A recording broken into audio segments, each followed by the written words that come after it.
আজকে আমরা বানাবো বাঁশকরুল দিয়ে কাঁঠাল কুটি দিয়ে শীতল দিয়ে বাঁশকরুলটারে আগের থেকে আমরা কাটতে একদম সিদ্ধ করে রাখছিলাম।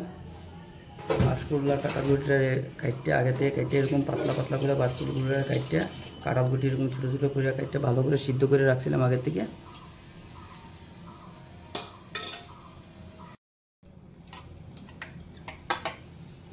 পেঁয়াজ রসুন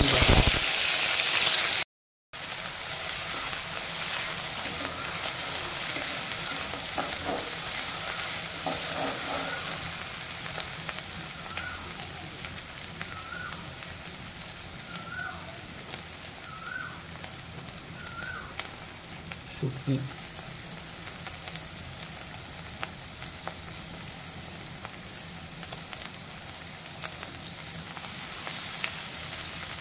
শুকনোগুলো মায়া আগে থেকে ধুয়ে রাখছিল, এখন এগুলো দিয়ে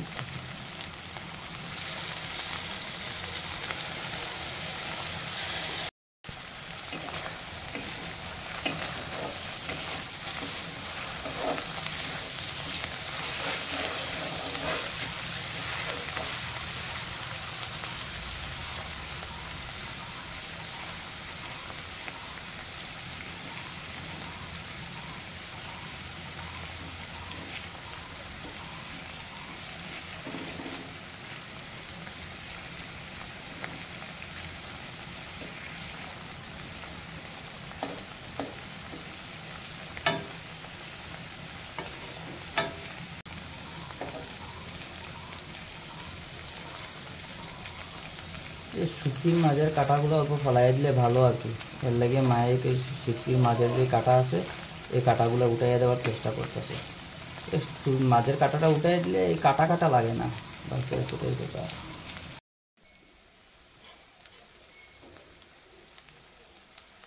এখন এই সিদ্ধ করা বাঁশকরুল আর এই কাঁঠালগুলিগুলা সব এখানে দিয়ে দিই।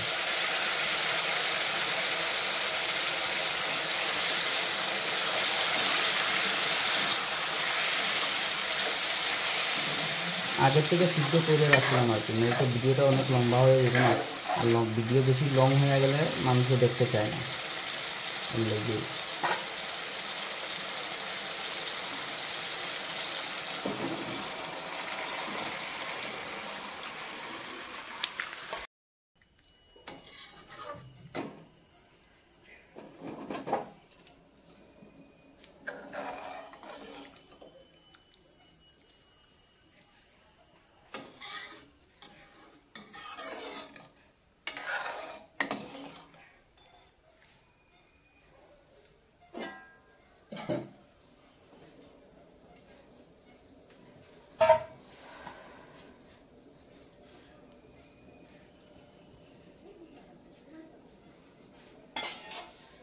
এই বাঁশকরুল আর কাঁঠালকুটির যে তরকারি, এইটাতে এমন কোনো মশলা না দিলেই হয়, শুধু একদম হলদি দিয়েই রান্না করলেই হয়ে যায়।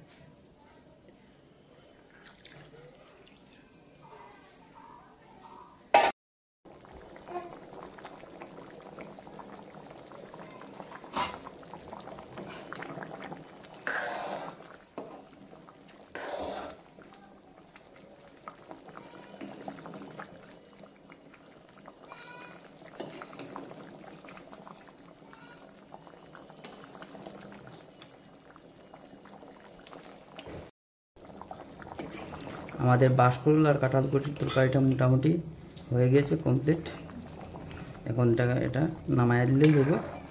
আর আমাদের যদি এরকম ভিডিওগুলো আপনাদের ভালো লাগে তাহলে অবশ্যই চ্যানেলটিকে সাবস্ক্রাইব করবেন, আর ভিডিওটিতে লাইক শেয়ার কমেন্ট করবেন। আর যদি আপনি আমাদের এই ভিডিওটি ফেসবুক থেকে দেখে থাকেন তাহলে পেজকে ফলো করে রাখবেন আরও এরকম নতুন নতুন ভিডিও দেখার জন্য।